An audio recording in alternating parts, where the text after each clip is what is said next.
I wanted to bring this up to you because for them, you would think that, if the Sahabi saw a woman from a mile away, he went the other way and made istighfar the whole night. No, it wasn't like that. They interacted with each other, they talked to each other, they worked with each other, they were in business partnerships. All kinds of interactions happened between men and women, but with principles. It was respectful, it was dignified. And when a companion, when somebody liked somebody else, you know what they did? Here's the astaghfirullah part. Here's what they did. Hey, I like you. Want to get married?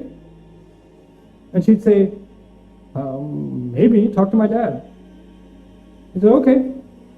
And then you go to the dad and say, hey, I like your daughter. And I talked to her, she's not entirely opposed to the idea. Is it cool? And he says, let me talk to my daughter. How this happens today is you go to a girl, respectfully, hey, we worked together for 3 years. Would you consider marrying me? And she's like, And maybe she says, please don't talk to my dad, he'll kill me. Because if you talk to my dad, he'll say, this is why you go to work? This is why we sent you to uni? Listen, those of you that are fathers, that have daughters, you sent your daughters to university. You brought your daughters to this country. You made them live here. You took them outside in society. You made that decision. And when somebody like a Muslim likes them, that's a good thing. How are they going to get married sitting at home? Who's going to like them? So when somebody approaches them in a respectful way, you should not say, oh my God, the day has come, astaghfirullah. Ye din bhi dekhne the, oh tawbah, tawbah. What a humiliation. Now we have to go take you back into Bangladesh and hide you in a village somewhere because some guy likes you. Astaghfirullah. And there's somebody's doing ruqya on her, and calm down. It's okay. Somebody likes your daughter, that's a good thing. Now you go and investigate, find out. It's completely fine. The only rishta mentioned in the Quran, the only approach mentioned in the Quran is that of Musa alayhi salam in Madian. He was by himself, Musa was by himself. And these girls were by themselves working outside. And he went up to them and helped them out. And the girl said, he's kind of nice. And she went back to her dad and said, hire him. Which means, come on dad. And that happened. And the girl said, I like the guy. That's actually what happened in the story of Musa. Musa didn't propose, the girl proposed. And the father can't propose unless he has the approval of his daughter. So it's okay for your girls to say, Dad, there's this guy, this brother at the MSA, yeah? He's a Thursday halakha. It's really good, you should come. Your daughter's telling you something. It's okay, go attend the halakha. It's okay, find out. Don't complicate this. There's nothing indignified about that. Don't go date a girl now. And don't take, Ustad Numan gave a lecture, I'm going to take you out to dinner. No. Not that either. But can you have respectful interaction with someone you're interested in for marriage? Absolutely. Absolutely. Nothing wrong with that. Can you take your time to understand each other's likes and dislikes? Yes, it's fine. Respectful courtship is okay. With parental guidance, in dignified fashion, there's nothing wrong with it. So what happens is we have two extremes. We have people that are more conservative than the Sahaba. And then we have people that are more liberal than liberals. Okay? And Islam is right in between. It's a natural way. It's a completely natural way. Okay? And so this is something that I thought it's important to mention for families and for yourself. Talk to your daughters. Ask if they like someone.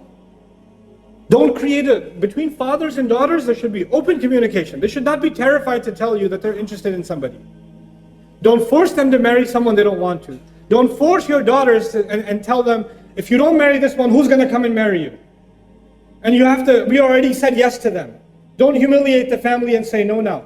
Those kinds of nikahs are haram. I will say it, they're haram. You cannot emotionally and psychologically force a girl to get married under family pressure. That is batil. And that happened at the time of the Prophet ﷺ. And the Prophet ﷺ considered those nikahs batil. They're invalid nikahs. until the girl genuinely likes a guy and says, yes, I want to marry him on her own, from no pressure from her father, no pressure from her mother, no pressure from anybody else. She likes him. And even if the day of the nikah she says, Mom, I don't want to do this, the mother doesn't say, too late, girl, too late. We've got the hall, they're all, what are people going to... No, if the girl says, I don't want to do this, then no, stop. Allah gave her that right. You cannot take it away. You're burying them alive. This is the new way of burying women alive, by the way. Back then, they used to take the baby girl and bury her right then. Now we bury them at the day of the nikah. This is what we do. This needs to stop. Let them marry who they want, if they're a dignified Muslim. And because now you're living in a different society, you won't find someone from the same village. It's okay. You know, Musa alayhi salam is an Arab.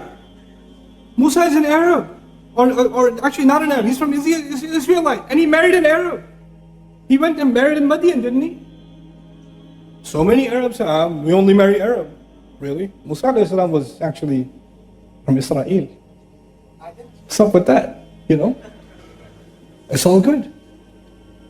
So it's a time now, it's a strange time that we live in, and actually the only thing that can save us is the basic principles of our deen, and making the path to marriage easy is actually one of the greatest battles against shaitan. When we make the path to marriage difficult, when you have 28, 30, I'm not going to do other questions, forget it, let's just talk about this. What am I going to do? We're going to have 35-year-old boys not married. What do you think? They were doing tahajjud for 35 years?